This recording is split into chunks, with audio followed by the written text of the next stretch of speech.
اعوذ باللہ من الشیطان الرجیم، بسم اللہ الرحمن الرحیم۔ شروع کرتے ہیں اللہ پاک کے بابرکت عالی شان نام سے، جو بہت بڑا مہربان، ہمیشہ رحم و کرم فرمانے والا ہے۔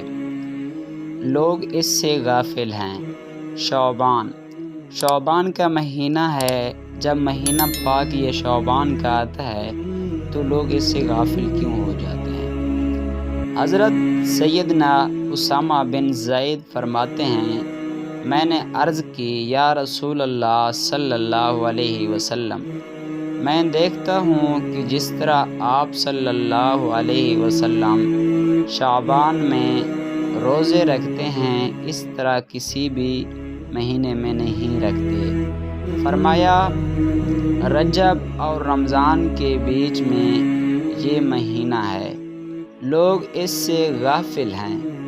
اس میں لوگوں کے اعمال اللہ رب العالمین عز و جل کی طرف اٹھائے جاتے ہیں، اور مجھے یہ محبوب ہے کہ میرا عمل اس حال میں اٹھایا جائے کہ میں روزے دار ہوں۔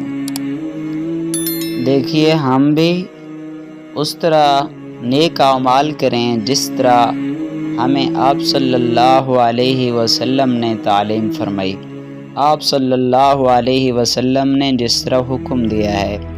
دیکھیے، قیامت کے دن بھی ایسے ہے، جس طرح دنیا میں انسان کوشش کرتا ہے کہ میں فلاں کام میں کامیاب ہو جاؤں، فلاں کاروبار میں کامیاب ہو جاؤں، فلاں کامیابی مل جائے، لیکن اخروی زندگی میں ایسے ہے کہ جس طرح دنیا میں ہم کوشش کرتے ہیں کہ ہمیں دنیا اس طرح حاصل ہوگی، اس طرح حاصل ہوگی، فلاں کام اس طرح کریں گے تو اس طرح حاصل ہوں گی، اگر اخروی زندگی میں قیامت والے دن ہم پاس ہوں گے تو اس طرح پاس ہوں گے کہ اگر ہم نیک اعمال کر کے جائیں گے، اگر اچھے اعمال کر کے جائیں گے تو اللہ رب العزت ہمارے گناہوں کو معاف فرما دیں گے اور ہمیں جنت میں اعلیٰ مقام عطا فرمائیں گے۔